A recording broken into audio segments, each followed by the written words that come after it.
Hello aspirants.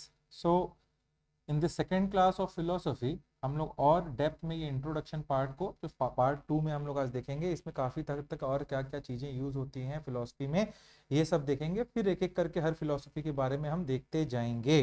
तो अभी तक हम लोगों ने समझ लिया है बहुत हद तक कि ऑर्थोडॉक्स क्या होता है, हेटेरोडॉक्स क्या होता है, मेटाफिजिक्स क्या है, एम्पिरियलिज्म क्या है, लॉजिक क्या है। इन सब चीज़ों को हमने खत्म कर लिया है। अब हम लोग देखेंगे what are the methods of Indian philosophy.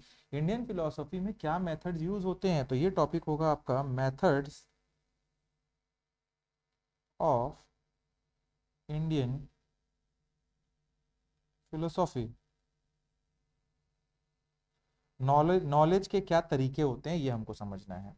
Indian philosophy में अलग अलग स्कूल अलग अलग ज्ञान प्राप्त करने के लिए अलग अलग तरीके यूज करता है, जिन्हें हम तीन ब्रॉड कैटेगरीज में डिवाइड करते हैं। तो तीन ब्रॉड कैटेगरीज में मैं इसको रखूंगा और इसको आप लोग समझेंगे। ये तीन ब्रॉड कैटेगरीज में सबसे पहला होता है एम्पियरिज्म। एम्पियरिज्म मतलब अनुभव, अनुभव से, ठीक है, अनुभव ज्ञान से। तो empiricism, what is the meaning of एम्पियरिज्म।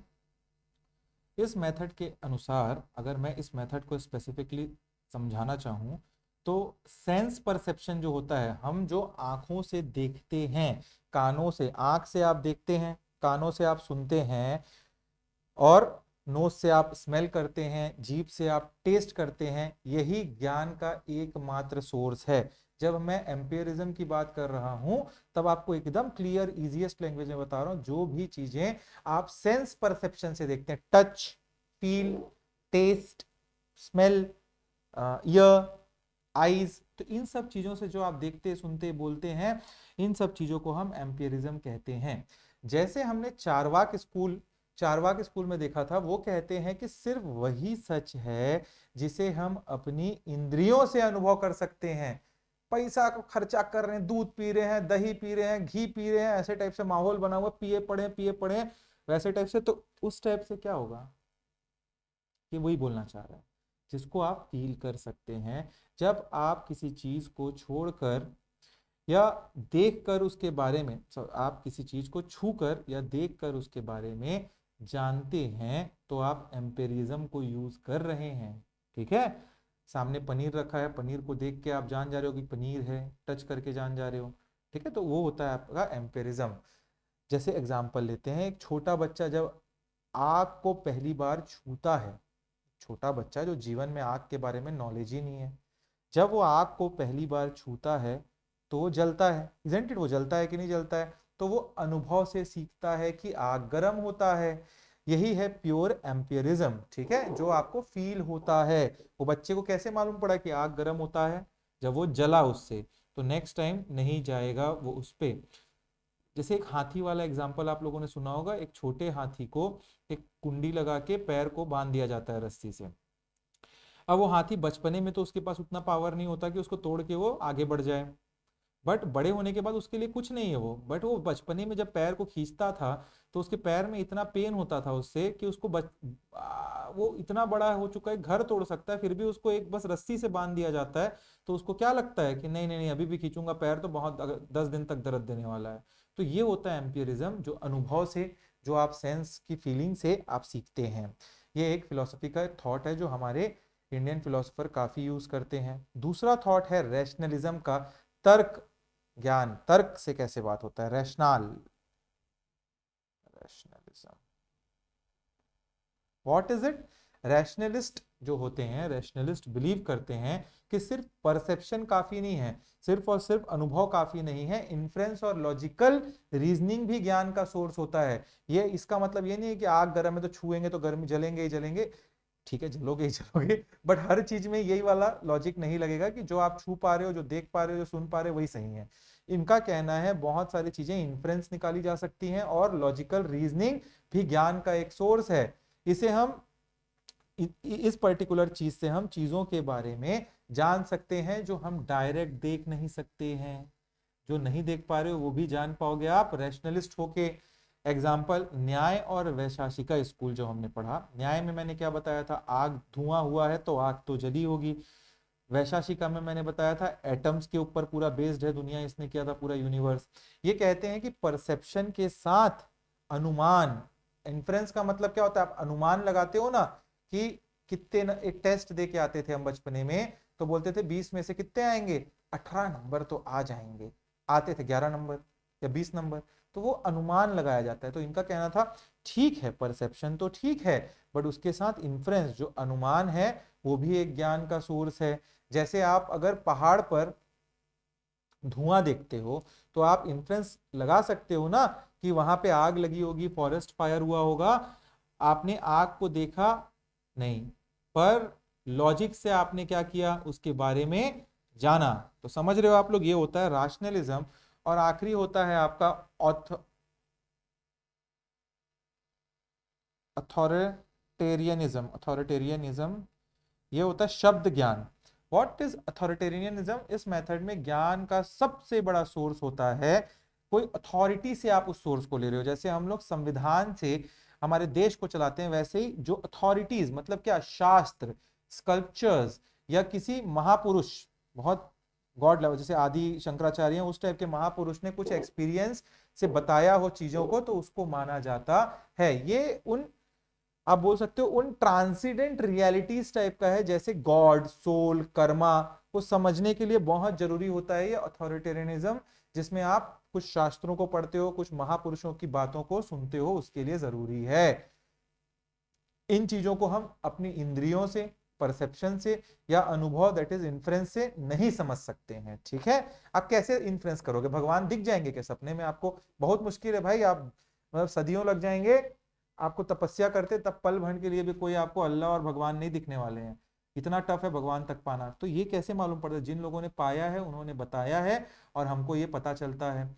वैसे ही हमने देखा वेदांता और पूर्व मीमांसा स्कूल इस कैटेगरी में आते हैं। उसीलिए ये स्कूल्स वेदास और उपनिषद जो टेक्स्ट होते हैं उनमें उन सबको प्रमाणित करते हैं।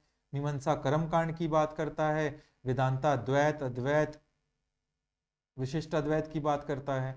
तो ये अथॉरिटेरियनिज्म, इसको मैंने मतलब जितना स्कूल आपको पहले बताया उनको इन 3 हिस्सों में मैंने डिवाइड कर दिया। ठीक है, now let us talk about the Hindu sculptures. Indian philosophy की नींव है हिंदू स्कल्पचर्स। तो इस इंडियन फिलोसफी को समझने के लिए हमको हिंदू स्कल्पचर को अच्छे से समझना होगा। स्कल्पचर बोला, स्क्रिप्चर्स। तो मैंने क्या बोला अभी, इंडियन फिलोसफी की नींव हमारे एंशियंट स्क्रिप्चर्स हैं, इजंट इट? इन्हें, इनसे हमको क्या मालूम पड़ता है? इनसे हम इन वैसे तो हम लोग इंडियन स्कल्पचर को बेसिकली 2 कैटेगरीज में डिवाइड कर सकते हैं। इनको हम लोग, एक तो श्रुति और एक स्मृति। श्रुति बोल मतलब क्या होता था, पहले के जमाने में गुरु बैठता था और श्रुति बोलते थे वो, ठीक है, और स्मृति मतलब याद करने की शक्ति। तो श्रुति और बोलना और स्मृति, इन 2 चीजों में मैं हिंदू स्क्रिप्चर को डिवाइड करता हूं पहले तो, फिर समझते हैं हम लोग एक एक को, टेंशन ना लो। ठीक है, इसको सबसे पहले हम लोग श्रुति को समझने की कोशिश करेंगे। Shruti is nothing, the thing that we heard, that which is heard, जो सुना जाता है वो श्रुति होता है। श्रुति को डिवाइन, आप बोल सकते हो एक डिवाइन रेलेवेशन माना जाता है। इसमें वेदास आते हैं जो भगवान मतलब लिखे हुए हैं और वो डिवाइन है, उसको हम लोग श्रुति बोलते हैं और उसको सुना जाता है। इसमें वेदास आते हैं, मैंने बताया। तो वेदास क्या है? वेदास ये सबसे पुराने और आप बोल सकते हो सबसे एट द टॉप एज पे जो रखा हुआ, सर्वोपरि जिसको बोलते हैं, वो हिंदू स्कल्पचर वेदास होते हैं। 4 वेदास होते हैं, अथर्व, यजुर, साम। ठीक है, ये सारे 4 वेदास होते हैं आपके। तो इन सब वेदास को हम लोग क्या बोलते हैं, सबसे टॉप पे हिंदू स्कल्पचर के मानते हैं। इन्हें किसने कंपाइल किया था? तो इसको व्यास ने, वेद व्यास ने, व्यास जी ने इसको कंपाइल किया था। कितने वेदास हैं? 4, ऋग्वेदा, यजुर्वेदा, सामवेदा और अथर्व वेदा होते हैं। ये आपको पता होना चाहिए। वैदिक लिटरेचर का अगर मैं क्लासिफिकेशन करूं तो हर वेदा का 4 हिस्सों में डिवीजन हुआ किया गया है। जैसे कि आप बोल सकते हो हर एक वेद है, लेट्स टेक एक वेद है, तो उसको भी 4 हिस्सों में डिवाइड किया गया है। क्या हिस्से होते हैं उसमें? एक होता है संहिताज। Samhitas, what is Samhitas?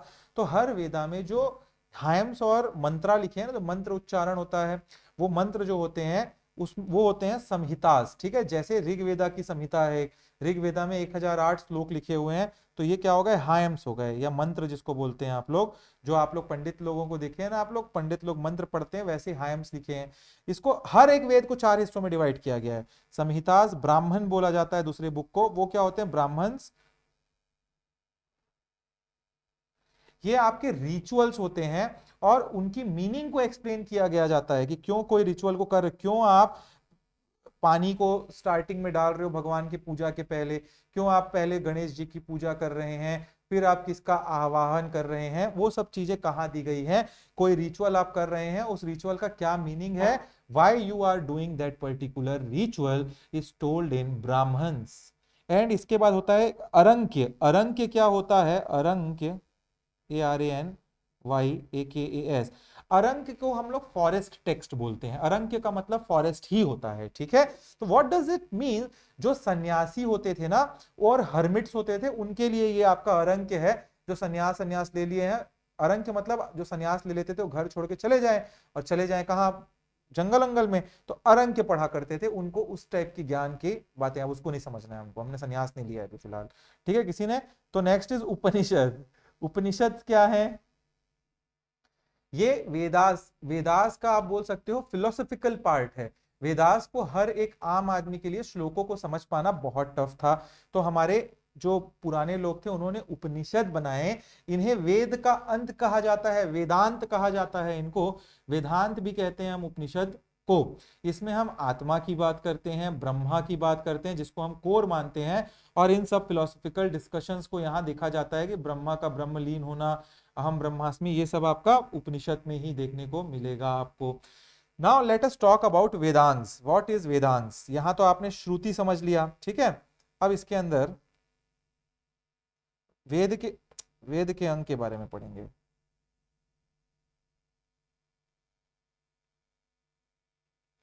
वेदांग, जैसे आपको नाम से ही मालूम चल रहा है कि वेद का लिंब है ये, अंग, वेद का अंग, इजंट इट। वेदांग, वेदांत, वेद का अंत, वेदांग, ANG, वेद का लिंब, अंग, अंग होता है ना, तो वही क्या हुआ, वेदांग वेद का लिंब है ये ऐसा समझ आ रहा है।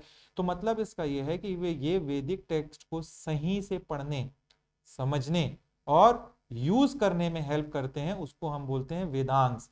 वेद जो लिखे गए हैं उसको आप कैसे सही से पढ़ें, एक तरीका होता है वेद पढ़ने का, एक तरीका होता है वेद को समझने का, और एक तरीका होता है उसको फॉलो करने का, वो सब आपको वेदांग्स में देखने को मिलता है। टोटल 6 वेदांग हैं, कितने हैं, 6 टोटल वेदांग हैं, जिसमें हम शिक्षा, छंदस, व्याकरण, निरुक्ता, कल्पा और ज्योतिषा, ये 6 वेद के अंग होते हैं।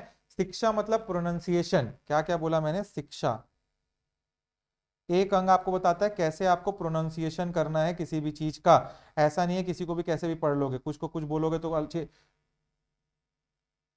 चेंज हो जाता है वो मीनिंग, ठीक है।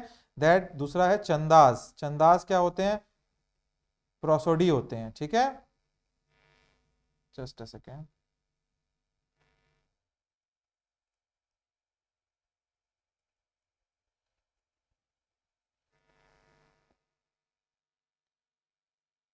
कहाँ थे हम, चंदास प्रोसोडी होते हैं। व्हाट इज चंदा मतलब प्रोसोडी का मतलब क्या होगा, जैसे एक लय होता है, आपने देखा है कभी कोई एक पंडित जब पढ़ता है, तो ओम भूर्भुवः स्वः ऐसे नहीं पढ़ता, ओम भूर्भुवः स्वः ऐसे पढ़ते हैं ना कोई भी रायम को, तो वो जो रायम का एक लय है वो चंदा होता है, उसी को प्रोसोडी बोला जाता है। तो ये वेद के अंग है, वेद आपने, ठीक है, वेद को आप कैसे प्रोनाउंसिएशन करेंगे ये बताता है वेद का अंग, वेद को आप प्रोसोडी कैसे करेंगे, कैसे आप उसको लय में बात करेंगे उसमें। इसके बाद इस पे होता है आपका नेक्स्ट व्याकरण, व्याकरण मतलब ग्रामर कैसे होगा उसके अंदर, ठीक है। छंदी विच्छेद, बड़े बड़े आप देखेंगे एक एक लाइन इतने बड़े, एक क्या होते हैं आपके संस्कृत के वर्ड हैं ऋग्वेदा में, तो उसको एक बार में पढ़ तो लोगे, बट उसको ब्रेक करके समझोगे कैसे, जब तक आपको ग्रामर नहीं पता होगा कि कहां से उसका संधि विच्छेद होगा, ब्रेक होगा। तो एक होता है आपका व्याकरण, ये सब वेदांग, वेदांग है ना।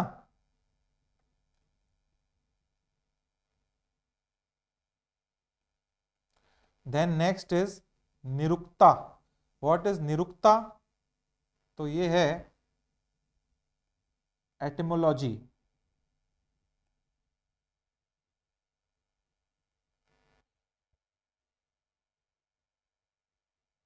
Just a second, pen work नहीं कर रहा है।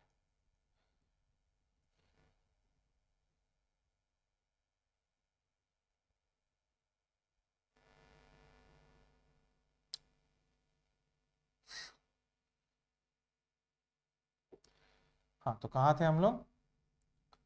हाँ, निरुक्ता, एटिमोलॉजी। एटिमोलॉजी का मतलब क्या होता है आपका? इसका मतलब होता है कि जैसे जैसे सदियां बीतती गईं तो जो वर्ड्स हुआ करते थे या किसी वर्ड का जो मीनिंग हुआ करता था वो धीरे धीरे सदियों के साथ चेंज होने लगा। तो वो निरुक्ता है कि जो निरुक्ता हुआ, जो चेंज हुआ, उसको हम एटिमोलॉजी बोलते हैं। ठीक है, कैसे उस पर्टिकुलर वर्ड का मतलब चेंज होता जा रहा है, उसको इसमें दिया गया है। नेक्स्ट इज आपका Kalpa. Kalpa are the rituals.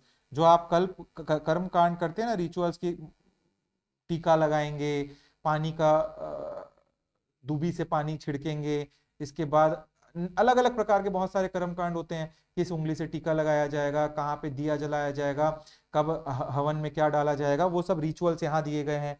और आखिरी में आप लोग जो एस्ट्रोनॉमी देखते हैं, ज्योतिष, जो कुंडली उंडली दिखवा लेते हो, वो भी इसमें दिया हुआ है। तो एस्ट्रोनॉमी ये भी एक पार्ट है समझने का। तो ये आपका वेदांग होते हैं, 6 पार्ट टोटल होते हैं, ये आपको समझना होगा। नेक्स्ट अब आता है इसके बाद उपवेदा। ये सब हिंदू टेक्स्ट हैं जिसमें हमारी पूरी फिलॉसफी लिखी हुई है। ठीक है, उपवेदास क्या होते हैं? ये वेदास से जुड़े हुए फिलोसॉफिकल नॉलेज का टेक्स्ट है। ये वेदास नहीं है बट उपवेदा है, वेदास से जुड़े हुए हैं और उनके ही अप्लाइड नॉलेज है। जो वेदास में नॉलेज दिया बहुत ना क्रिस्प है, वो एकदम 1008 श्लोक हैं, उस श्लोक के अंदर बहुत चीजें हैं। 1008 बुक लिखी जा सकती है एक एक श्लोक के ऊपर, एक एक बुक। तो वो जो उपवेदा इसीलिए होता है, वो अप्लाइड नॉलेज होता है आपका वेदास का। 4 टोटल उपवेदा है, हर एक अलग वेदा से जुड़े हुए हैं।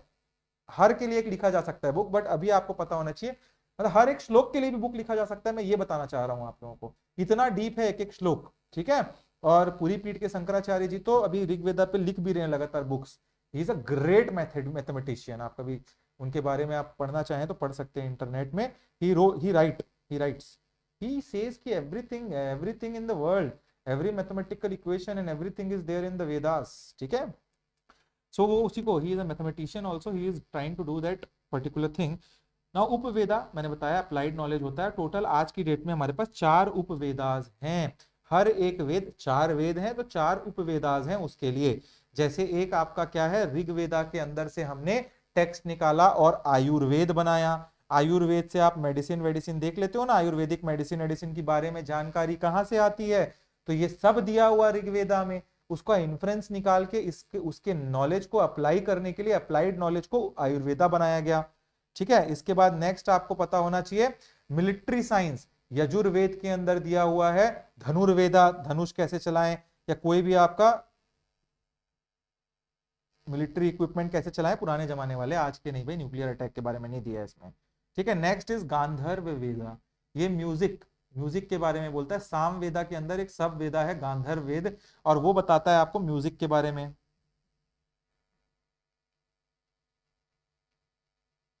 और एक आपका है आखिरी शिल्प वेदा, ये आर्ट और क्राफ्ट के बारे में है, और ये हमको अथर्ववेद से मालूम पड़ता है।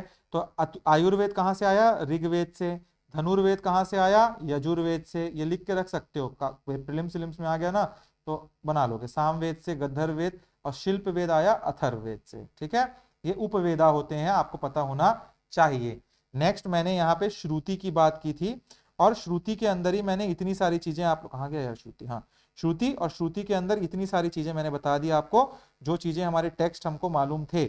Next we will talk about now Smriti. Smriti की बात करेंगे। स्मृति का मतलब दैट विच इज रिमेंबर्ड, जो आपको याद रहता है। जैसे आपका मोबाइल नंबर याद है आपको, आपके फादर का मोबाइल नंबर, आपका एड्रेस याद है आपको, इसके बाद हमको कुछ नहीं आता। 13 का पहाड़ा पढ़ने बोलेंगे तो अभी आप बोल्ड हो जाओगे, 17 का पहाड़ा तो पढ़ ही नहीं पाओगे। ठीक है, तो मगर 2 का पहाड़ा पढ़ ही लोगे। टू टू टू 1 जार 2, 2 जार 3, ऐसे बोलोगे आप लोग। क्या बोलोगे? 2 जार 4, हाँ 2 3 जार, ऐसी स्मृति होता है। Just kidding guys. तो स्मृति का मतलब क्या है? स्मृति वेदास के बाद आते हैं। पहले तो ये समझो आप लोग, स्मृति वेदास के बाद आते हैं, इन्हें हम ह्यूमन बींग ने बनाया है। हमारे जो पहले के जो ऋषि मुनि हुआ करते थे उन्होंने ही ये स्मृति को डेवलप किया है, लेकिन ये श्रुति के प्रिंसिपल पर ही बेस्ड है। श्रुति जो ये टेक्स्ट हमने जितना पूरा ऊपर देखा ये सब श्रुति है, ठीक है। इसी के ऊपर बेस्ड होता है स्मृति, आपको ये समझना होगा। स्मृति इन सब के ऊपर ही बेस्ड है। इनकी अथॉरिटी कोई पूछता है कि कहाँ से आप ये श्रुति में जो चीजें बोल रहे हो वो बोल रहे हो, तो वो आप स्मृति के मतलब ये वेदास उपवेदास उपनिषद में जो लिखा है उसी को ही बोल रहे हो। इसमें सबसे इंपॉर्टेंट टेक्स्ट हैं, अगर श्रुति वाइज स्मृति वाइज में बोलूं तो भगवत गीता, जिसमें हम कर्म की, भक्ति की, ज्ञान योग की एक जबरदस्त शानदार एम्फेसिस देखते हैं। पढ़ो कभी गीता को। नेक्स्ट हमारे पास है ब्रह्म सूत्रा। तो क्या बोला मैंने, गीता हो गया आपका, ठीक है। गीता सबको डीप में भी पढ़ाऊंगा मैं, टेंशन नहीं लेना, सब एक एक क्लास बनेगा सब पे। ब्रह्म सूत्रा, ब्रह्म सूत्रा को बद्रायन ने लिखा था, ठीक है। जो उपनिषद की टीचिंग्स, जो उपनिषद में टीचिंग्स दी हुई हैं उनको कंसाइज करता है, ठीक है, समराइज करता है सूत्रों को, ठीक है, जो छोटे छोटे कर देता है। जैसे a+b² क्या होता है, बहुत लंबा, उसको और छोटा कर दिया मान के चलो उसने, ठीक है। नेक्स्ट है हिस्ट्री। हिस्ट्री स्मृति हिस्ट्री में भी रहता है, इतिहास में हमारे महाकाव्य जो है रामायण महाभारत, रामायण और महाभारत से हमको मिलता है, ठीक है। नेक्स्ट पुराण होते हैं, पुराण्स, ठीक है। पुराण्स क्या होते हैं, जो लेजेंड हुए, जो स्टोरीज हैं, वो सबका कलेक्शन को पुराण बोला जाता है। जो पुराणों में पढ़ते हैं ना हम लोग, विष्णु पुराण, शिव पुराण, उनमें विष्णु भगवान की स्टोरीज, शिव भगवान की स्टोरीज, वो सब होते हैं पुराण। देन शास्त्र। शास्त्र क्या होते हैं, Shastra are the legal and ethical code, इसी को मनुस्मृति बोला जाता है, ठीक है। मनुस्मृति, कैसे आपको जीना है, ये सब चीजें इसमें दी हुई होती हैं। तो लिखिए गाइस, लिखिए, अब लिखो। Method of Indian philosophy topic. Indian philosophy uses three main method to acquire knowledge. First, empirism, dash करके लिखना, believe that sense perception is the only source of valid knowledge. For example, Charvaka school. Next लिखिए rationalism, इसमें लिखिए believes that both perception and inference, PERCEPTION and INFERENCE are source of knowledge.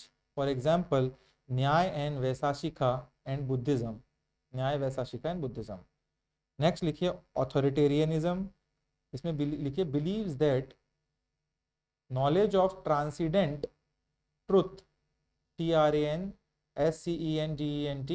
truth, TRUTHS, comes from the authority of scripture, authority of scripture, SCRIPTURES, full stop. For example, Vedanta and Mimamsa. Next topic लिखिए Hindu sculpture, इसमें लिखिए Hindu sculpture are foundation to Indian philosophy and are divided into two categories. First लिखिए Shruti, bracket में heard लिख लो, HEARD, dash करके लिखो।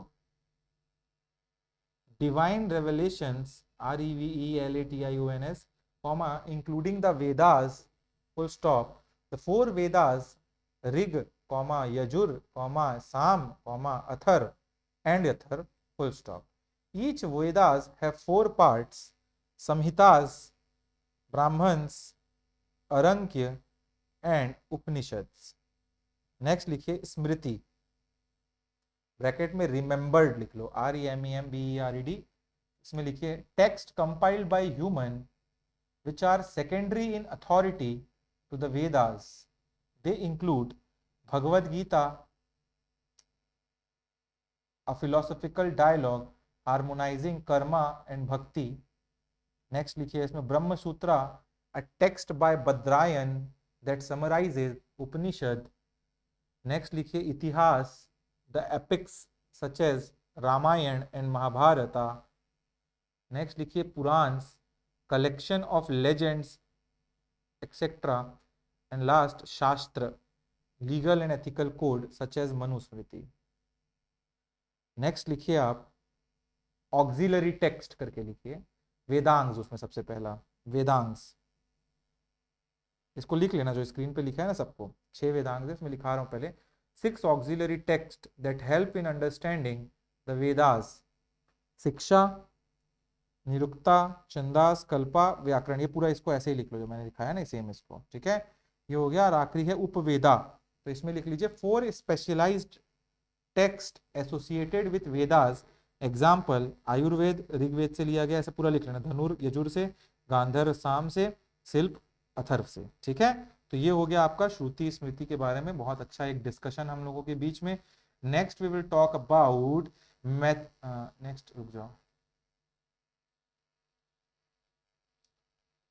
Next topic होगा क्या है जीवन का गोल। तो पुरुष आप बोल सकते हो पुरुषार्थ थ्योरी है, उस पुरुषार्थ थ्योरी के बारे में हम लोग समझेंगे। सुप्रीम टॉपिक है ये, goals of life, that is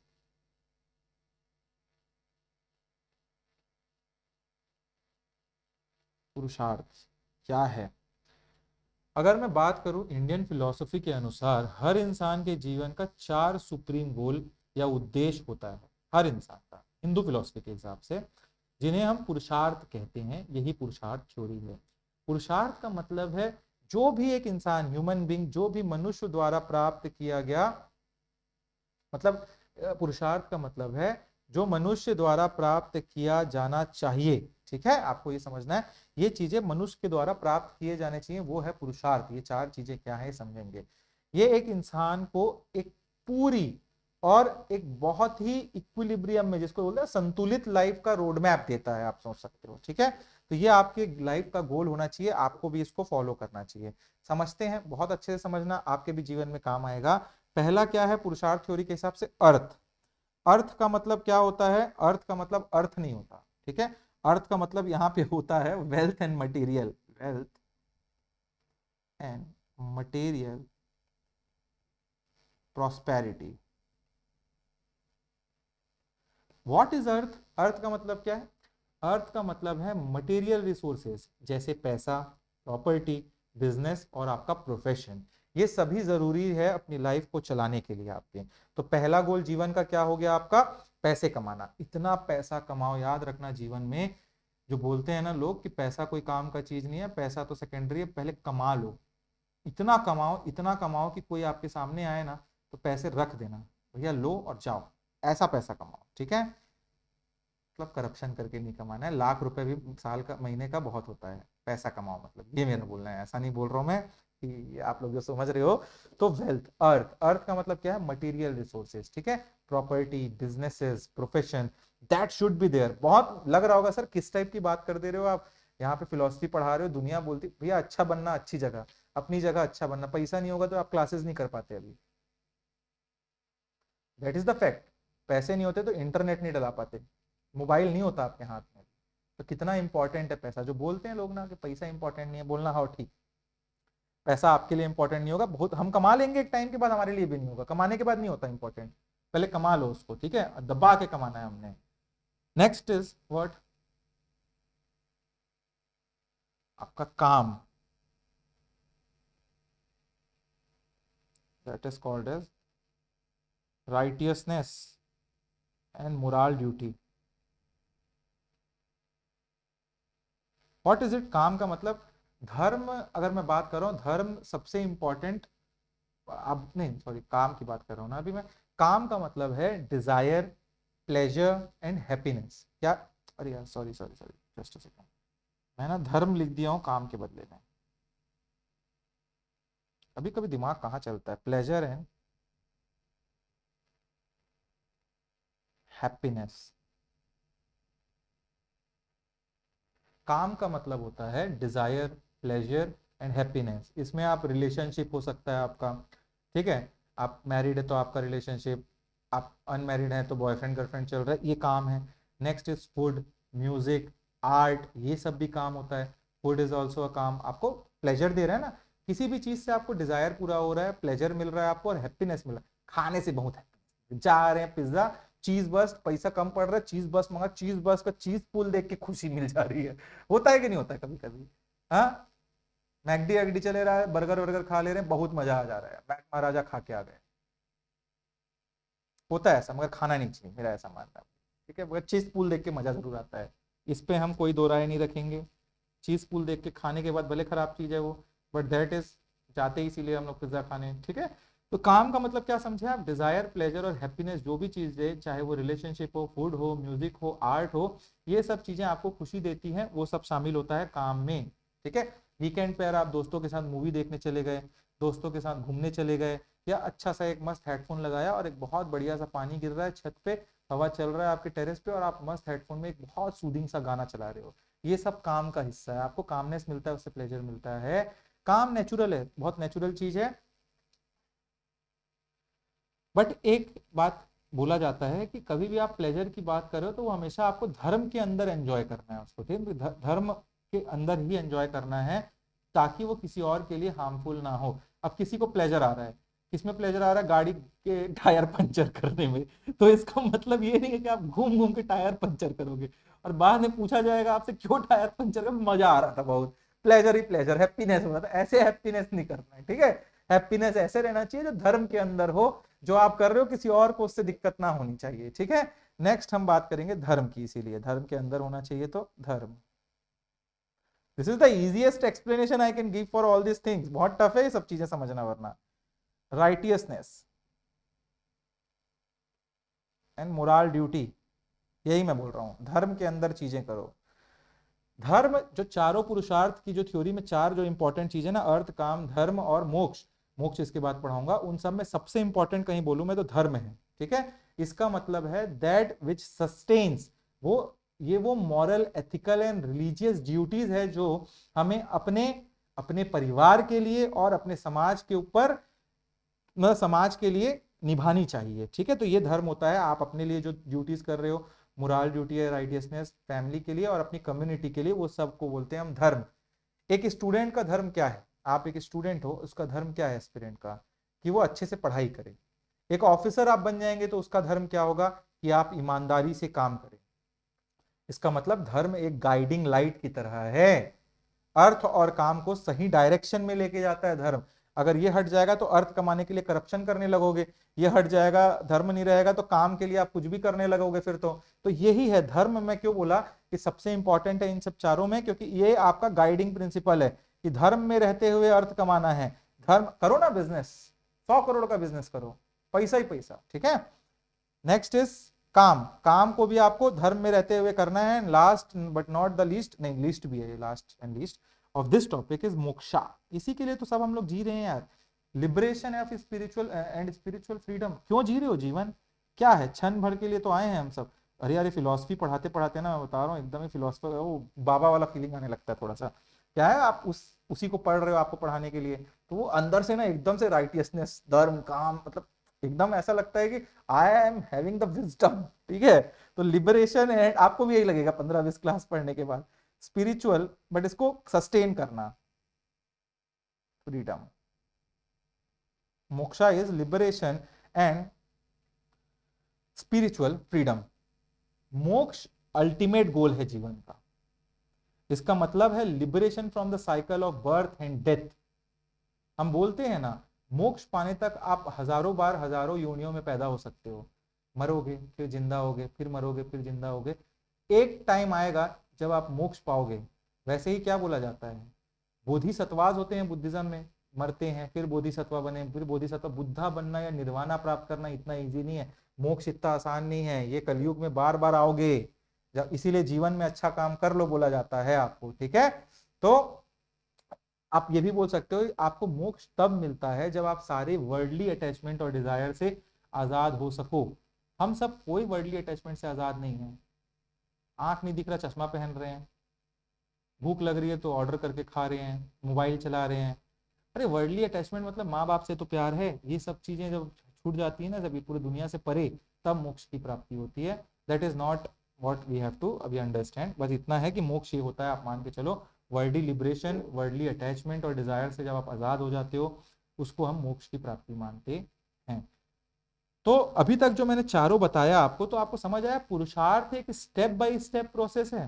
पहले हम धर्म को फॉलो करते हुए अर्थ और काम को अचीव करते हैं, पैसा कमाते हैं और प्लेजर एंड ये सब चीजें मिलती हैं आपको। इसके बाद आप फिर धीरे धीरे हम क्या करते हैं, मोक्ष की तरफ बढ़ते हैं। इस तरह से हम एक बैलेंस्ड लाइफ के फ्रेमवर्क को समझ पाते हैं। ये फॉलो हमको करना चाहिए, ठीक है। Now this is what I have to tell you guys. Next what we have to understand, next what we have to understand is social stratification. ये टॉपिक लिखो, सोशल स्ट्रेटिफिकेशन।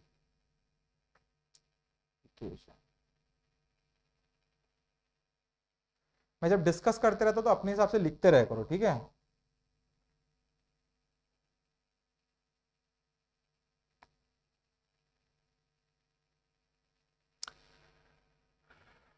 सोशल स्ट्रेटिफिकेशन का concept basically दो चीजों में divided है। एक है वर्ना और दूसरा है आश्रम, ठीक है। इसको समझना, पहले मैं बात करूंगा वर्ना की। वर्ण क्या होता है, सोशल क्लासिफिकेशन है। वर्ण क्या है, एक सोशल क्लासिफिकेशन है। आश्रम स्टेजेस ऑफ लाइफ है। तो पहले हम वर्ण की बात करेंगे स्पेसिफिकली।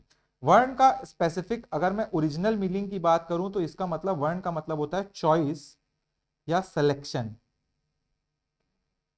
यानी कि प्रोफेशन के आधार पर क्लासिफिकेशन। जो हम देखते हैं ना, हम क्या देखते हैं, ब्राह्मण्स होते हैं, वैश्य होते हैं, क्षत्रिय होते हैं, शूद्रास होते हैं। ये चार हमको पता है ना, पुरुष शुक्ता मेटोफर जो बोलते हैं हम लोग, जो चार चीजें हम लोगों को वर्णा सिस्टम में बताई गई हैं, ये चार होते हैं। अभी क्या हो रहा है, ब्राह्मण के यहाँ कोई ब्राह्मण पैदा हो रहा है, बच्चा पैदा हो रहा है, वो ब्राह्मण है। शूद्र के यहाँ कोई शूद्र पैदा हो रहा है बच्चा, तो वो शूद्र कहलाएगा। क्षत्रिय के यहाँ क्षत्रिय, वैश्य के यहाँ वैश्य, इजंट इट। बट पहले ये नहीं था। पुरुषार्थ थ्योरी के हिसाब से, सॉरी, सोशल स्ट्रेटिफिकेशन वर्णा के हिसाब से चॉइस या सिलेक्शन वर्णा का मतलब था। उस टाइम पे जो आदमी जैसा काम कर रहा है उसको उस क्लास में डाल दिया जाता था। तो ये आपको समझना होगा, ऋग्वेदा में सोसाइटी को एक ह्यूमन बॉडी की तरह दिखाया गया है। क्या दिखाया गया है, ह्यूमन बॉडी, ब्रह्मा की बॉडी के टाइप दिखाया गया है वर्णा सिस्टम को। इसमें ब्राह्मण सबसे टॉप पे लिखा गया है, ब्राह्मण। और ये बोला गया है फ्रॉम माउथ, इसको बोला गया है they come from the mouth of the primal man, जो ब्रह्मा थे हमारे। और इनको ये जो हुआ करते, ब्राह्मण किसको बोला जाएगा, जिसके पास भी उस ऐसा कोई पैदे होने के हिसाब से नहीं था, जिस भी आदमी के पास इंटेलेक्चुअल एंड टीचर होगा, वो आदमी इंटेलेक्चुअल होगा या टीचर होगा, टीचिंग दे रहा होगा, उसको उसका काम होगा लोगों को ज्ञान देना और शिक्षा देना, उसको हम ब्राह्मण बोलेंगे, ये बोला गया। नेक्स्ट इसके बाद क्या, कौन था, क्षत्रिय। क्षत्रिय जो आर्म्स से पैदा हुए, आर्म्स भुजाओं से, ठीक है, आर्म्स से। क्षत्रिय का काम क्या होता है, रूलर्स होते हैं क्षत्रिय, या तो फिर क्या होते हैं, वॉरियर होते हैं, ठीक है, वॉरियर। तो इनका काम था, जो भी लोग जैसे आज की स्थिति में जो भी हमारे देश में बीएसएफ, सीआरपीएफ, ये सब में है, जो जवान है हमारे देश के, the jawans of our country, the soldiers of our country, वो सब क्षत्रिय होते हैं उस जमाने में। जिस हिसाब से क्लास का सिलेक्शन, अभी तो सब अलग अलग कम्युनिटी से हैं, ये क्योंकि अब फिक्स कर दिया गया है, ठीक है। तो ये होते थे आपके क्षत्रिय, जो आम से पैदा हुए।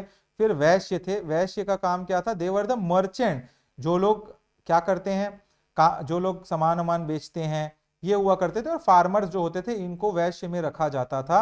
उनका काम था एक्चुअल में अर्थव्यवस्था, दैट इज द इकोनॉमी को चलाना। दुर्ग से रायपुर लेके जाना सामान, रायपुर से बिलासपुर, बिलासपुर से कोरबा, कोरबा से जांजगीर, जांजगीर से चांपा, चांपा से सरगुजा, सरगुजा से जसपुर, जसपुर से बस्तर। मजा आ रहा था ऐसे बोलने में, इसलिए इतना सारा बोल दिया हमने। तो ये होते थे वैश्य आपके। और इसके बाद शूद्र हुआ करते थे। शूद्रास कौन थे, तो ये फीट से आते हैं, ऐसा बोला जाता है, भगवान के मतलब ब्रह्मा के। और देवर द लेबर, जो लेबर का काम किया करते थे, या सर्विस प्रोवाइडर, उनका काम सेवा करना था, ठीक है। तो कोई भी मेड है ये काम कर रहा है, तो वो उस टाइम पे शूद्रास कहलाया करते थे। तो ऐसे ये डिवाइडेड था, ऐसा नहीं था कि उसके घर में कोई पैदा हो गया तो वो वही कहलाएगा, ऐसा कुछ नहीं था, ठीक है। Service provider. ओरिजिनली मैं कहीं बोलूं तो ओरिजिनली बहुत फ्लेक्सिबिलिटी थी। ये system by character and by occupation पर बेस्ड था। किस पे, बाय कैरेक्टर, क्या काम कर रहे हो, एंड ऑक्यूपेशन। यही अभी तक समझ आया ना आप लोगों को। जैसे कि मैं एग्जांपल दूं तो वाल्मीकि, वाल्मीकि जी को जान रहे हो ना आप लोग, वो एक शूद्र हुआ करते थे। अपने ज्ञान और तपस्या से एक ब्राह्मण ऋषि बने वो बाद में, ठीक है। तो वो पैदा हुए थे तो वो शूद्र थे। और पढ़ लिख कर जो इंटेलेक्चुअल व्यास जी ने लाया, वाल्मीकि जी ने अपने दिमाग में चीजें पढ़ी, इंटेलेक्चुअल बने, उससे वो एक ब्राह्मण ऋषि बन जाते हैं। लेकिन बाद में ये सिस्टम बाय बर्थ हो गया। अब आज की डेट में क्या देखते हैं हम लोग, बाय ऑक्यूपेशन नहीं है, बाय बर्थ हो चुका है ये सिस्टम, ठीक है। और अब ये बहुत ये पहले फ्लेक्सिबल था, अब ये बहुत क्या हो गया, रिजिड हो गया है, इजंट इट? अब रिजिडिटी है। अभी कोई शूद्र नहीं बोल सकता कि मैं ब्राह्मण बन जाऊं, तो ये आपको पता होना चाहिए, ये पहले ऐसा नहीं था, ये सब कर दिया गया बाद में। नेक्स्ट मैंने जो बोला आपको, पहले मैंने इसको डिवाइड किया वर्णा में और दूसरा मैंने आश्रम में। तो अब मैं आश्रम की कहीं बात करूं आपसे, तो आश्रम की जब मैं बात करता हूं तो इसमें पहले जीवन को 4 स्टेजेस में डिवाइड किया गया था। इसमें सबसे पहले आश्रम था ब्रह्मचार्य।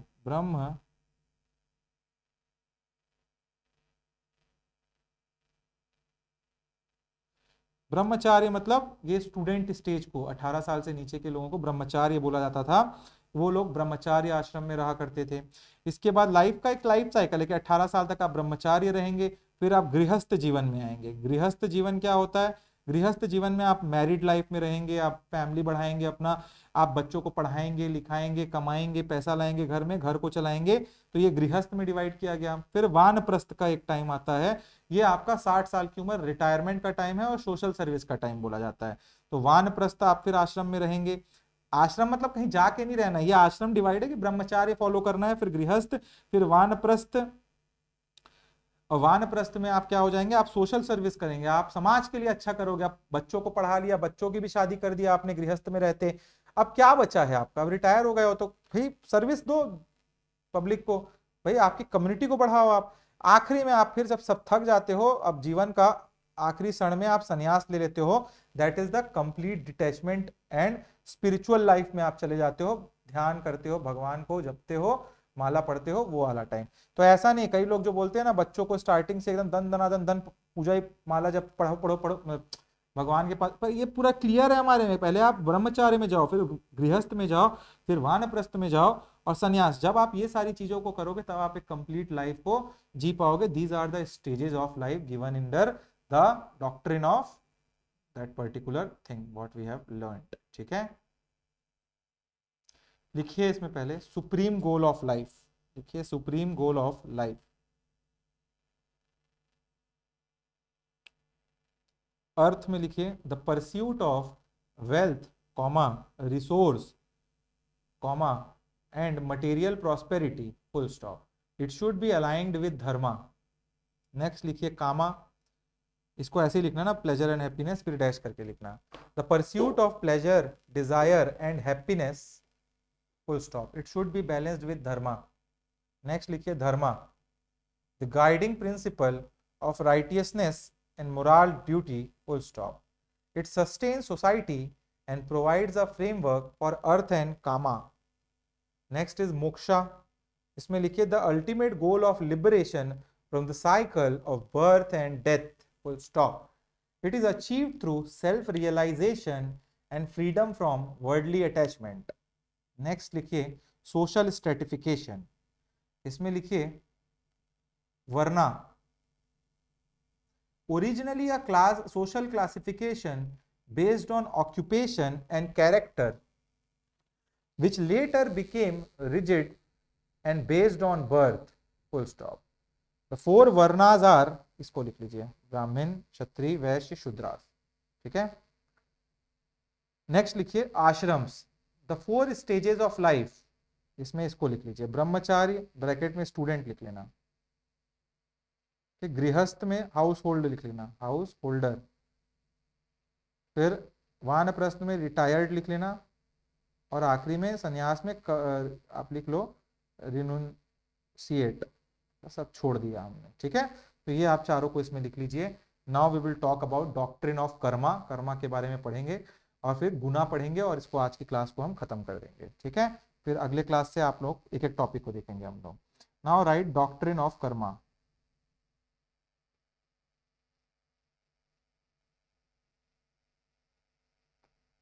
कोशिश करूंगा आप लोग को डिक्टेशन के भी मैं पीडीएफ दिलवा दूं, ठीक है, अगर वो हो पाया तो। कर्मा का मतलब है एक्शन। क्या मतलब है कर्म का? एक्शन। डॉक्ट्रिन ऑफ कर्मा का प्रिंसिपल है कॉज एंड इफेक्ट। ये भी लिख लो पहले। मैंने 2 चीज बोला, कर्मा का मतलब है एक्शन, और डॉक्ट्रिन उसका बेस्ड है कॉज एंड इफेक्ट के ऊपर। समझते हैं क्या इसका मतलब है कि अगर आपका हर एक्शन इसका मतलब है कि आपका हर एक्शन, चाहे वो अच्छा हो या खराब हो, every action of yours either it is good इधर इट इज बैड, ठीक है, उसका एक करस्पॉन्डिंग रिजल्ट होता है, कुछ ना कुछ उसका रिजल्ट होगा। आपका जो एक्शन आपने चाहे खराब किया हो या अच्छा किया हो, जो आपकी इसी लाइफ में या फ्यूचर लाइफ में मिलता है आपको। आप किसी के साथ बुरा किए हो तो आपके साथ बुरा होगा, आप किसी के साथ अच्छा किए हो तो आपके साथ अच्छा होगा, आपने पढ़ाई में अच्छा कर्म किया है तो आपके साथ अच्छा होगा। ये कर्म की फिलॉसफी है, इस लाइफ में नहीं तो अगले लाइफ में भी हो सकता है। हम लोग क्षण भर के लिए आए, मैं बोलता हूँ ना आपको बार बार, तो इतने छोटा मत सोचो कि इसी लाइफ के लिए आए हो, फिर आओगे एक बार, फिर बच्चा होना है, फिर पैदा होना है, फिर नर्सरी जाना है, तो ये चलेगा। तो हो सकता है पिछले साल का अच्छा कर्म हो आपका और इस साल आप डिप्टी कलेक्टर बन जाओ पढ़ के, ये थोड़ा सा कर्म और ऐड हो जाए, पिछले साल का अच्छा कर्म था और आपका सीधा खेलेंगे नहीं उसमें, कहा क्रिकेट खेलोगे आप लोग जाके निमुरा में, तो ऐसे टाइप से माहौल बन जाएगा भैया, है ना। तो ये आपको पता होना चाहिए, ये फ्यूचर लाइफ में भी मिल सकता है आपको, तो करते रहो कर्म, ठीक है। तो what is the key idea behind the doctrine of karma, जैसा करोगे वैसा भरोगे, as you sow shall you reap, जो तुम बोओगे वही तुम पाओगे। अब भैया गेहूं लगा के चावल तो नहीं मिलेगा, या चावल लगा के भुट्टा तो नहीं मिलेगा, जो तुम लगाओगे जैसा करोगे वैसा भरोगे, यही है भैया सिंपल सा। तो there are categories of karma, ये भी बोला जाता है, उसमें एक संचिता कर्मा होता है। क्या होता है संचिता कर्मा?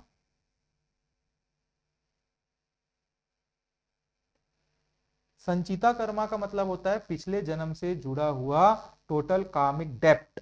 आपने पिछले जन्म में एक हंडी है मान के चलो, पिछले जन्म में आपने कितना अच्छा काम किया, कितना बुरा काम किया, उसका डेप्ट, अगर ज्यादा अच्छा काम था तो वो इस साल को इस जन्म में कैरी फॉरवर्ड होगा, ज्यादा खराब काम था तो वो भी कैरी फॉरवर्ड होगा। तो इसको हम संचिता कर्मा बोलते हैं। फिर आप उसको इक्वलाइज करोगे इस धर्म में, हो सकता है इस धर्म में भी नहीं कर पाओ, पिछले जन्म में बहुत ज्यादा पाप कर दिया हो आपने, और अगले जन्म में फिर उसको इक्वलाइज करो, फिर अगले जन्म में कुछ अच्छा करो तो अच्छा कुछ मिलेगा, ये संचिता कर्मा बोलता है, ठीक है। एक होता है प्रबद्ध कर्मा, प्रारब्ध कर्मा, ये क्या होता है?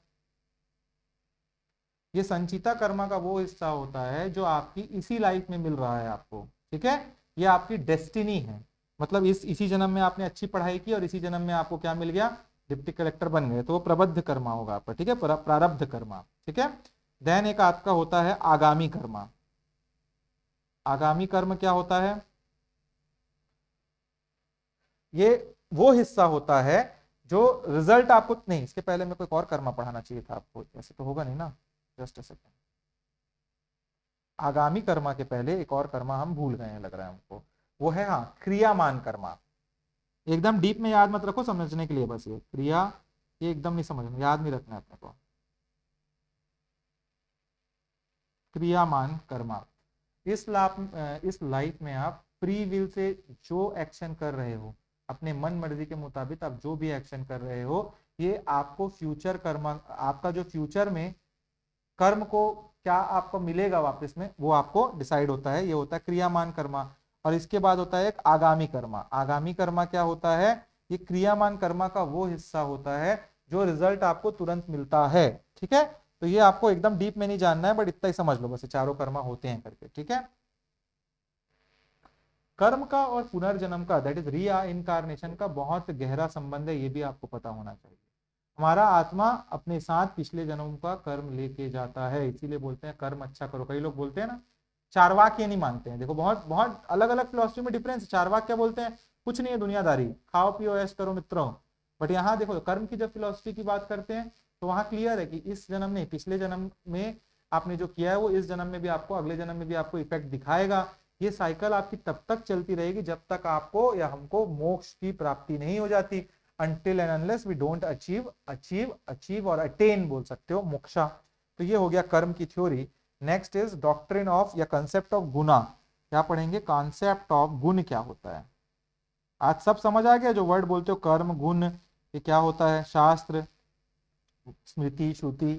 तो गुण का मतलब है क्वालिटी या एट्रीब्यूट। क्या होता है मतलब? क्वालिटी या एट्रीब्यूट।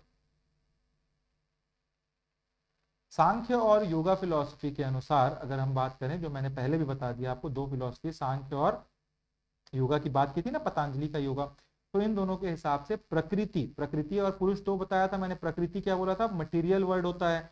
इन चीजों को तीन हिस्सों में जो प्रकृति होता है उसमें क्या बोला गया, क्वालिटी और एट्रीब्यूट की बस बात। तो प्रकृति और पुरुष दो दो बताया था मैंने। तो इसमें सिर्फ प्रकृति की बात की जाती है और प्रकृति को दो या तीन हिस्सों में डिवाइड किया गया है इसके हिसाब से। मतलब तीन गुण होते हैं मटेरियलिस्टिक वर्ड में, मटेरियल वर्ड में, दैट इज सत्व, राजस एंड तामस। ठीक है, प्योरिटी, पैशन एंड डार्कनेस। तो ये होता है आपका क्या, ये समझते हैं। पहला इसमें रहता है सत्व। सत्व is nothing but purity, purity लिख सकते हो उसमें ब्रैकेट। इसका नेचर क्या होता है, मतलब आपका गुण क्या है, बोलते हैं ना गुण, इस बच्चे का गुण बहुत अच्छा है, तो कोई तामसिक हो सकता है, कोई तमस हो सकता है, कोई राजस हो सकता है और एक कोई सत्व हो सकता है, या तीनों भी हो सकता है थोड़ा थोड़ा, किसी में कुछ ज्यादा किसी में कुछ कम। तो सत्व मतलब प्योरिटी, ठीक है, गुडनेस, विजडम और पीस। इससे हैप्पीनेस और ज्ञान मिलता है आपको सत्व से। कलर इसका व्हाइट होता है, प्योरिटी का कलर क्या होता है, व्हाइट होता है। एग्जाम्पल, आप जब मेडिटेशन करते हो या पढ़ाई करते हो उस वक्त आपको शांति मिलती है, क्लैरिटी मिलती है जीवन में, वो सत्व की वजह से है, क्योंकि आपको ट्रुथ मालूम पड़ रहा है। फिलॉसफी पढ़ के बहुत सत्व हो जाओगे आप लोग, क्यों हो जाओगे, क्योंकि आपको ट्रुथ मालूम पड़ रहा है, जीवन का मकसद मालूम पड़ रहा है जीवन का। ठीक है, तो this is goodness and wisdom and peace. Next is rajas, that is passion and activity.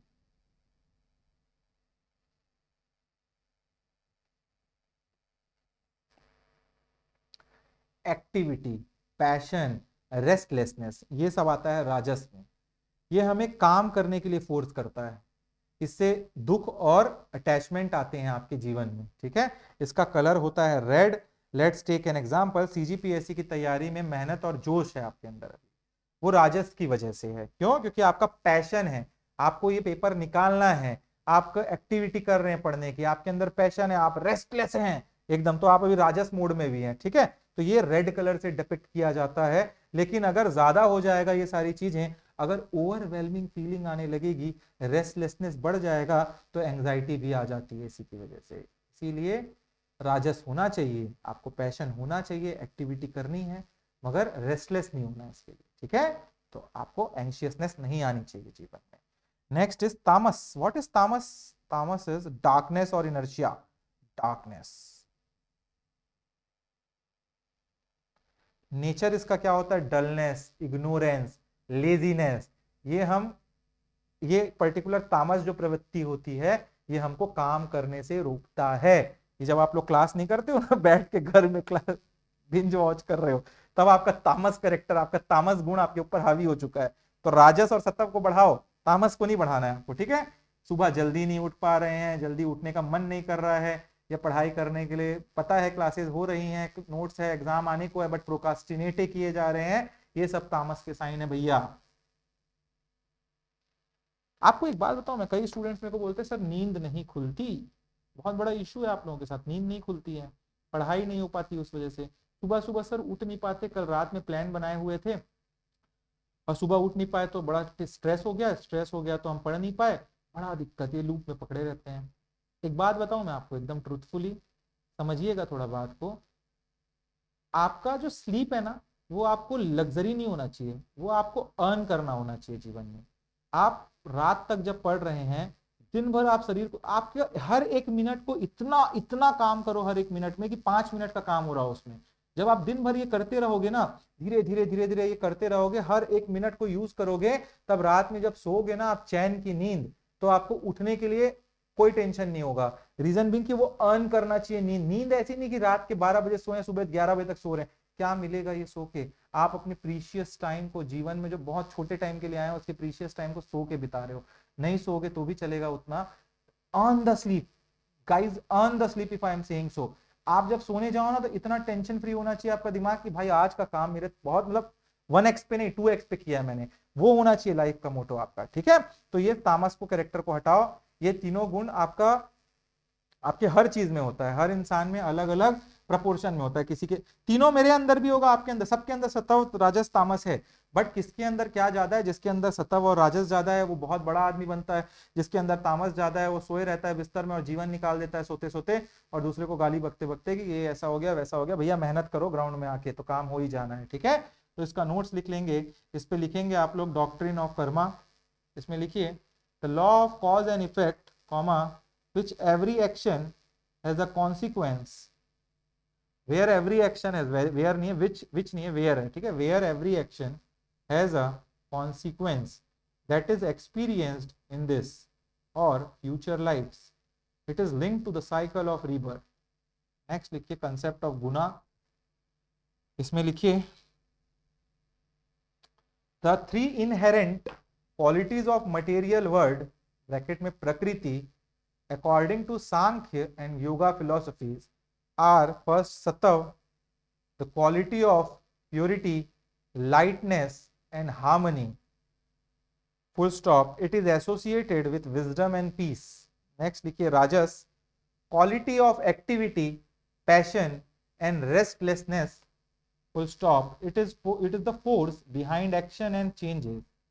Next is Tamas, में लिखिए quality of darkness and ignorance, full stop, it leads to laziness and dullness। ठीक है, तो ये हो गया हमारा आज का क्लास खत्म। अब नेक्स्ट क्लास में हम लोग फिर मिलेंगे और अच्छे अच्छे टॉपिक पढ़ने की कोशिश करेंगे। Till then keep revising these classes, these are something new to you. आपको नए वर्ड्स मिल रहे हैं, सत्व, राजस, तामस, वर्णा, तो ये सब वर्ड को 5-10 बार पढ़ोगे तभी आपको याद होंगे। समझ आ गया, खुश मत हो, राटो इसको, थोड़ा सा पढ़ो 4-6 बार, ठीक है, तभी आपका फ्रूटफुल होगा ये क्लासेस अभी जो कर रहे हैं हम लोग। चलिए फिर मिलते हैं हम लोग नेक्स्ट क्लास में। Till then keep enjoying, increase your rajas and sattva, decrease your tamas. We will meet in the next class, keep smiling eyes.